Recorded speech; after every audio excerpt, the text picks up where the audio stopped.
Morning students, आज हम पढ़ेंगे जियोग्राफी एसएसटी का चैप्टर नंबर 3 जियोग्राफी में जो है हमारा मोशंस ऑफ द अर्थ यानी धरती की गतियां। ठीक है, तो इसके बारे में हम पढ़ेंगे। We see the sun rising in the east in the morning and setting in the west in the evening. हम रोज सुबह देखते हैं कि सूरज हमारा पूरब की दिशा से उगता है और पश्चिम में डूब जाता है, यानी कि इस डायरेक्शन में उगता है और इस डायरेक्शन में डूब जाता है। It seems as if sun revolve around the earth. ऐसा लगता है कि सूरज जो है वो धरती के चारों ओर चक्कर लगा रहा है। However it is just the opposite. लेकिन ये सब बिल्कुल उल्टा होता है, बल्कि सूरज चक्कर नहीं लगाता। The earth revolves around the sun, बल्कि धरती सूरज के चारों ओर चक्कर लगाती है। The earth spins on its axis from the west to east. धरती जो है अपनी एक्सिस पे वेस्ट से ईस्ट की तरफ घूमती है। सूरज है ये इधर से इधर की तरफ घूमती है, लेकिन सूरज उगता दिखता हमें किधर है? ईस्ट में, और डूबता हुआ कहाँ दिखाई देता है? वेस्ट में। ऐसा क्यों है? इसके पीछे भी एक रीजन है। The earth spin on its axis, hence we see the sun moving in the sky. इसीलिए हमें जो दिखाई देता है कि सूरज ईस्ट में उगता है और डूबता कहाँ है? वेस्ट में। The phenomena can be understand as follows while travelling in the train. ये फिनोमेना हम इस तरीके से समझ सकते हैं जब हम ट्रेन में सफर करते हैं या बस में कहीं भी ट्रैवल कर रहे होते हैं। It seems the trees, houses and telephone poles are moving in opposite direction. ऐसा लगता है पेड़, घर जो हम बाहर देखते हैं, पेड़, घर या फिर पोल्स, वो सब लगता है अपोजिट डायरेक्शन यानी पीछे की तरफ जा रहे हैं। However, in reality, लेकिन वास्तव में क्या होता है आपको पता है? The train moves, कि ट्रेन आगे जाती है, and the other thing remain stationary, और बाकी चीजें अपनी जगह पर रुकी हुई होती हैं। In chapter 1 we have studied all the planets and satellites revolve around the sun as well as rotate on their axis। First chapter में हमने पढ़ा था कि जो जितने भी प्लैनेट्स हैं, सैटेलाइट्स हैं, वो अपनी सूरज के चारों ओर चक्कर लगाते हैं और अपने एक्सिस पे भी रोटेट करते हैं। दस the earth also has two kinds of rotation motions, rotation and revolution. इसलिए धरती की भी दो प्रकार की, अर्थ की भी दो प्रकार के मोशंस है, दो प्रकार से मूवमेंट्स करती है वो। एक तो है रोटेशन यानी कि सूरज के चारों ओर घूमना, और दूसरा होता है रेवोल्यूशन। रेवोल्यूशन दैट मीन्स जैसे कि ये मान लीजिए आपका अर्थ है और ये हमारी वेस्ट से ईस्ट घूम रही है, इस तरीके से उसका अपने ही एक्सिस पर घूमना, ये होता है revolution. In this chapter we will study about these two motion of earth in detail। अब हम इस चैप्टर में इन दोनों मोशन के बारे में डीपली पढ़ेंगे। रोटेशन के बारे में सबसे पहले हम पढ़ेंगे, यानी कि सूरज के चारों ओर धरती के घूमने के बारे में पढ़ेंगे। The movement of the earth on its axis is called rotation. Rotation पढ़ेंगे, रोटेशन के बारे में कि रोटेशन क्या होता है। The movement of the earth on its axis is called rotation. धरती के अपने एक्सिस के चारों ओर घूमना, सूरज के चारों ओर नहीं, अपनी ही एक्सिस पर घूमना। अब देखिए धरती किस तरीके से है। ये हमारा एक स्फीयर है, ये धरती ऐसी नहीं है बल्कि थोड़ा सा एक्सिस पे झुकी हुई है। ये अपने ही एक्सिस पर वेस्ट टू ईस्ट यानी कि इस डायरेक्शन में ऐसे घूमती है, और इसका ये जो मूवमेंट है ये कहलाता है rotation. The rotation of the earth can be compared with the rotation of a top. Top मतलब लट्टू। धरती की रोटेशन को हम एक लट्टू यानी टॉप की से समझ सकते हैं। The top rotates on its axis. जब आप टॉप घुमाते हो यानी लट्टू घुमाते हो तो वो अपनी ही एक्सेल पे घूमता रहता है और घूमता रहता है, वो अपनी ही जो कील पर घूमता है उसे ही क्या कहते हैं? रोटेशन कहते हैं। Similarly the earth rotates on its axis continuously. इसी तरीके से धरती जो है अपनी एक्सिस पर कंटिन्यूसली लगातार घूमती रहती है। The earth axis is tilted at an angle of 23.5 degree from the perpendicular position and the 60 to 66.5 degree from the orbital plane. देखिए जैसे अर्थ है ये झुकी हुई, अगर हम इसके मिड से एक लाइन खींचेंगे तो ये ऑर्बिटल प्लेन है। ऑर्बिटल प्लेन से अगर इसका हम झुकाव देखेंगे तो 66.5 डिग्री, और इसका परपेंडिकुलर किसी लाइन पर एक परपेंडिकुलर लाइन खींच रहे तो उस परपेंडिकुलर लाइन से इसका जो झुकाव है, एंगल ऑफ एलिवेशन है, वो कितना है? 23.5 डिग्री है। ये हमारी अर्थ की पोजीशन है, वो इस तरह से, इसका एक्सल ये है, इस तरीके से वो घूमती है। The plane formed by orbit is known as orbital plane. देखो जो ऑर्बिट होता है, ऑर्बिट से जो भी लाइन प्लेन बनता है उसे हम ऑर्बिटल प्लेन कहते हैं। ये अर्थ की ऑर्बिटल प्लेन है। और the earth axle is called inclination of the earth axis. इसे हम ये जो झुकाव है ना, ये वाली लाइन, इसे इंक्लिनेशन ऑफ द अर्थ कहते हैं। इसे और ये है हमारी अर्थ की एक्सिस से, अर्थ का एक्सिस जो है अगर हम ऑर्बिट से देखेंगे तो 66.5 और परपेंडिकुलर से 23.5 डिग्री है। The earth completes one rotation on its axis in 24 hour. Earth अपना एक रोटेशन अपने ही एक्सिस पर पूरा एक चक्कर यानी कि जैसे ये है अर्थ, मान लो ये हमारा यहाँ से स्टार्ट कर रही, तो यहाँ से स्टार्ट करके पूरा दोबारा अपनी इसी पोजीशन में आने के लिए वो कितना टाइम लेती है, 24 आवर 24 घंटे का समय लेती है। It rotates with the speed of 1674 kilometre per hour. ये अपने ही एक्सिस पे 1674 किलोमीटर प्रति घंटे की रफ्तार से क्या करती है, चलती है, यानी एक घंटे में 1674 किलोमीटर की डिस्टेंस वो कवर कर लेती है। Although this speed is not same everywhere on the earth, ये स्पीड जो है हर धरती पर हर जगह सेम नहीं है। The rotation speed of the earth is fastest and the equator where the poles is slowest। Equator पे इसकी जो स्पीड है सबसे ज्यादा है, जबकि पोल पे कम है। इक्वेटर यानी यहाँ पर, और पोल यानी कि यहाँ पर बिल्कुल कम होती है। पोल ये है हमारे नॉर्थ पोल साउथ पोल, यहाँ पर कम और यहाँ पर ज्यादा होती है। The rotating speed the angle of inclination of the earth axis always remains same। लेकिन जो एंगल ऑफ एलिवेशन, ये झुकाव है, ये हमेशा सेम रहता है। स्पीड तो डिफर हो जाती है लेकिन झुकाव सेम रहता है। The axis of the earth inclination toward the right side at angle of 23.5 degree to the perpendicular from the earth orbital plane। ये जो झुकाव है परपेंडिकुलर प्लेन से 23.5 डिग्री का है। Whereas orbital plane makes an angle of 66.5 degree towards the left side। जबकि left side से देखिए ऑर्बिटल प्लेन से, तो इसका एंगल 66.5 डिग्री बनता है। The direction of inclination of axis does not change even during the revolution of the earth around the sun। ये revolution करती है जब सूरज के चारों ओर घूमती है वेस्ट टू ईस्ट, तब भी इसका ये झुकाव नहीं बदलता, ये इसी झुकाव पे ही घूमती है। इफेक्ट्स ऑफ रोटेशन, रोटेशन के क्या इफेक्ट्स होते हैं, इसकी वजह से क्या क्या हो सकता है ये देखेंगे। Formation of day and night, जब हमारा जो अर्थ है अपनी एक्सिस पे रोटेट करती है तो उसकी वजह से दिन और रात होते हैं।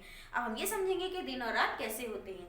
When the earth rotates on its axis, on one of the half of its surface faces the sun while other half is always from the sun। देखिए जैसे ये हमारी अर्थ है, धरती है, तो ये हमारी इसमें जैसे सूरज है, यहाँ पर सूरज काफी दूर है इसलिए छोटा दिखता है। तो यहाँ से जब हम देखेंगे तो ये वाला आधा पोर्शन सूरज के सामने रहता है, जबकि आधा पोर्शन जो है सूरज के पीछे रहता है।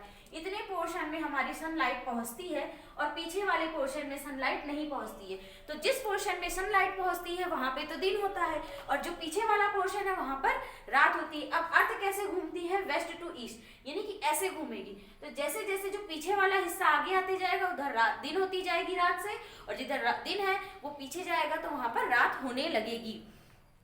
The half facing sun experience day, जो आधा हिस्सा आगे है वहां पर दिन होता है, और जो हाफ फेस जहां पर सूरज की रोशनी नहीं होती है वहां पर रात होती है। The parts of the earth that receive slanting sun rays of experience either morning or evening, वो पार्ट जहां पर सीधी किरणें सूरज की पड़ती है या तो वहां तिरछी किरणें पड़ती है, या तो वहां सूरज सुबह होगा या फिर शाम होगी।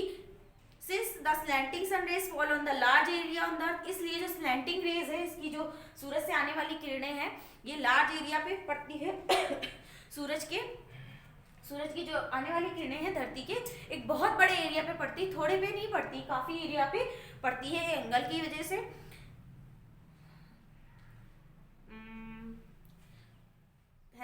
Hence the morning and evening are relatively cooler।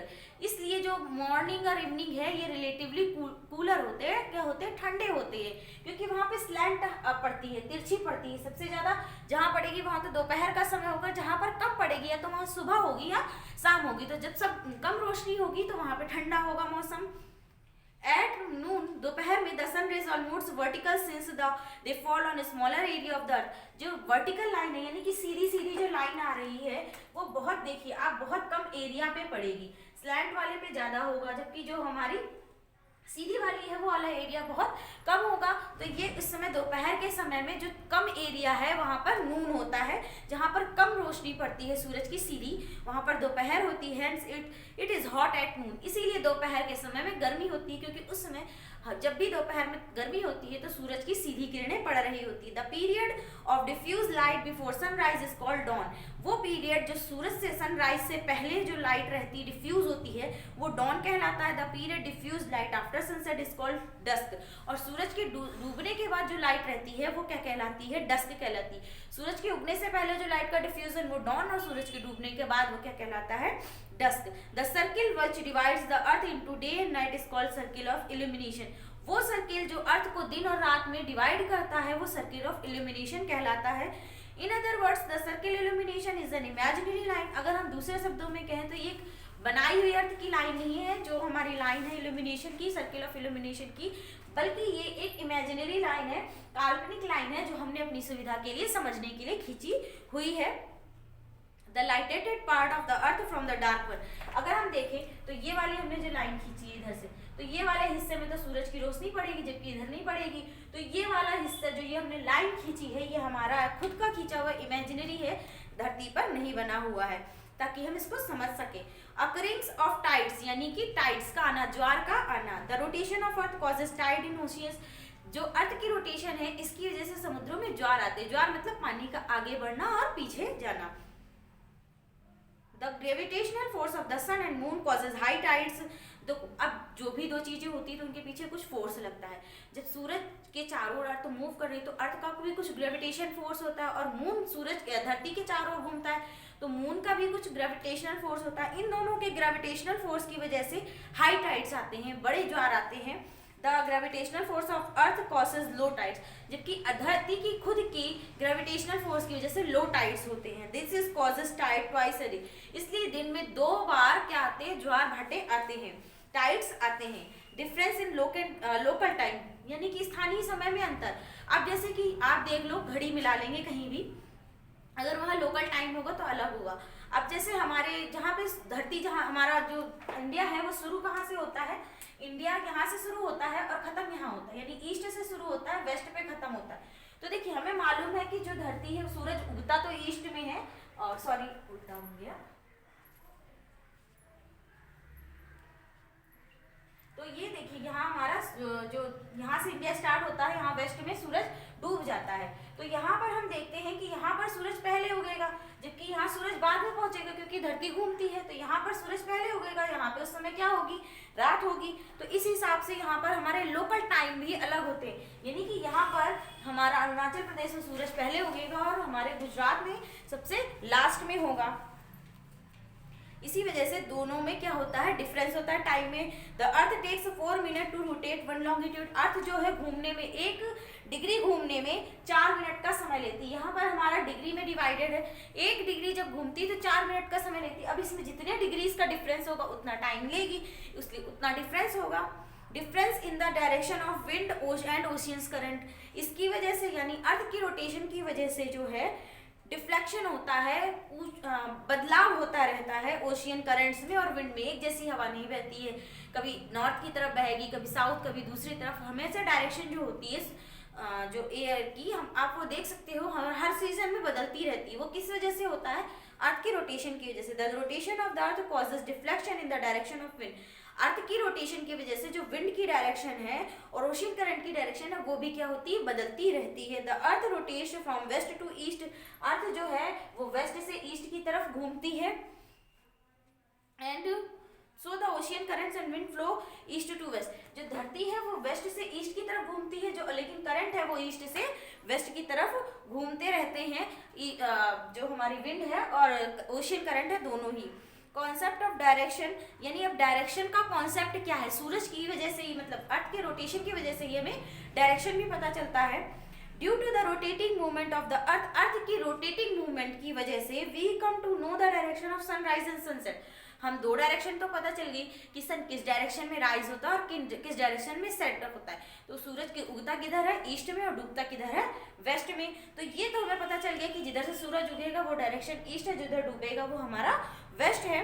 On the basis of these two we can guess the other direction too, और इसकी वजह से हमें दो और डायरेक्शन हम पता कर सकते हैं। ऊपर की तरफ, अब देखो ईस्ट इधर है, वेस्ट इधर है, मालूम है ऊपर की तरफ क्या होगा नॉर्थ और नीचे की तरफ क्या होगा साउथ। तो इस तरीके से हमें डायरेक्शन भी पता चलती है अर्थ की रोटेशन से। क्या क्या पता चलता है, डे और नाइट का होना होता है, टाइड्स आते हैं, ठीक, लोकल टाइम में डिफरेंस है, डिफ्लेक्शन है हमारा विंड और ओशियन करंट में, कॉन्सेप्ट ऑफ डायरेक्शन, डायरेक्शन पता चल जाती है, rotation give us a day of 20 hour, और इसी रोटेशन की वजह से एक दिन में 24 घंटे होते हैं, क्योंकि वो अर्थ जो है अपनी टाइम पीरियड जो घूमने का है वो इक्वल ही लेती है, कम ज़्यादा नहीं लेती है, इसलिए 24 आवर होते हैं एक दिन में। Thank you.